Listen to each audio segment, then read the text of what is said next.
It's time to introduce the inverse trigonometric functions, and they're a little more complicated than the regular trig functions, I think, particularly when you stray outside the first quadrant. Then you have to keep track of what quadrants these things will be in.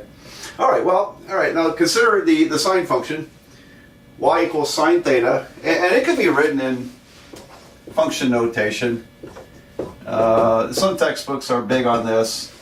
They might call it f of theta, but I think y will suffice for us. Y is equal to sine theta. Now, angle theta. Every trig function, ordinary trig function, the input is an angle and the output is a number. In this case, sine is restricted between -1 and 1. You can't have sine of an angle equal to something larger than 1. Well, you can, but you have to go into complex numbers, and we we just don't do that in a beginning trig course. And there's a way to around some of these restrictions, but not with the real numbers we play with. All right, so sine is between -1, which means the output number is between -1 and 1. All right, now then, so how do you solve for theta? Well, in order to solve for the angle, we have to create a new function called the inverse function. In this case, it's the inverse sine. And look at the notation. We have a little -1 up there. That's a typical notation for inverse function. Now, you can't confuse that with a -1 exponent. For example, x to the -1 is 1 over x. All right, this doesn't mean 1 over sine. Okay, it's just totally different. If you wanted 1 over sine, you would probably just call it cosecant and not bother with the putting in parentheses the -1 power.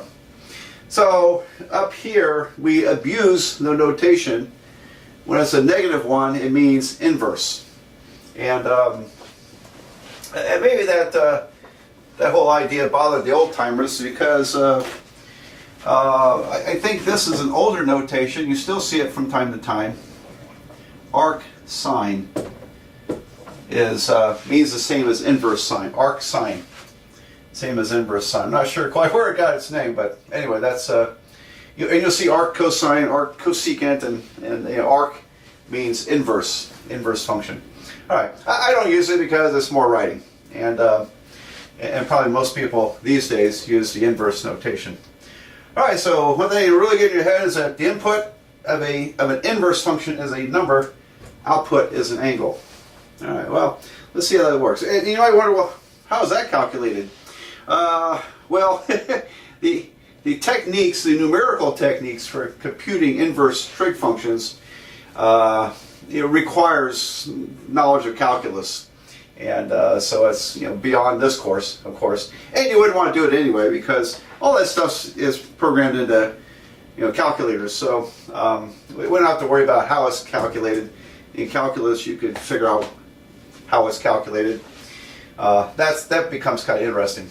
All right, well, let's look at a triangle, and how about we do the 3, 4, 5 triangle. So 3, 4, 5.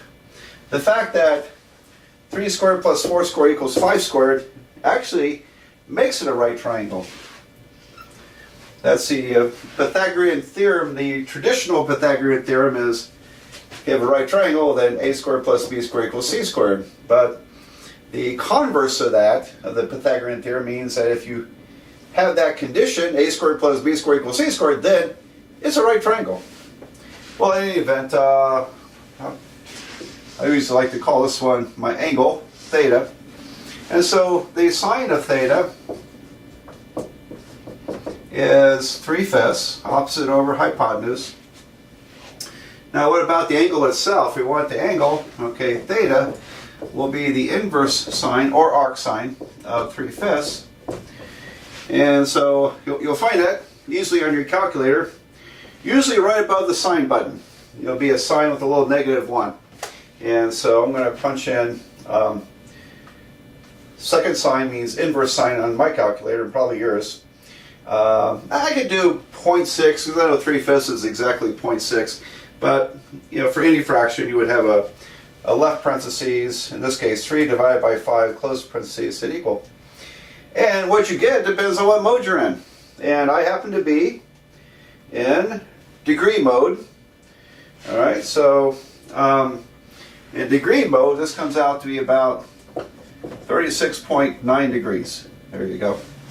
So 36.9 degrees. Now, if you're in radian mode, you're going to get something else. What would that be? So mode to radian. And most of the time I keep my calculator in degree mode. Now when I teach calculus, sometimes I'm in radian mode quite a bit. Alright, so if I punch this in radian mode, I get, so this is going to be or 0.6435.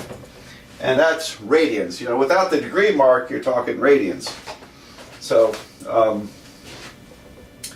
alright, I would say, you know, I'm going to use degrees whenever I can, and yeah, you have to be pretty comfortable with radians in this course, because particularly if you're going to take calculus, because we use radians, you know, almost exclusively in calculus over degrees. So you do have to be very familiar with it, but I think most of the time I'm just going to use degrees and not worry about the radians here. All right, so we can calculate an angle using an inverse trig function. Well, we'll get the same answer if we, well, we should. If we use something else, for example, theta would be the inverse cosine of 4/5. All right, so we'll verify that, and I gotta go back to degree mode. All right, so the inverse cosine of 4/5 is 36.9 degrees. Same thing. So, and it should be, because it's still the same angle, isn't it?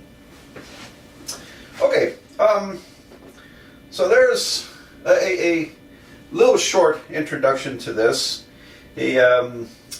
Just like, there may not be calculators out there that have a secant, cosecant, or cotangent, but I've never seen one. And likewise, you won't find inverse cosecant, inverse secant, or inverse cotangent. So, but when we need to calculate those on a calculator, we'll figure that out later. So that's part of learning this about the inverse trig functions. Okay. Well, I'm going to erase this introductory part and do some examples in the first quadrant.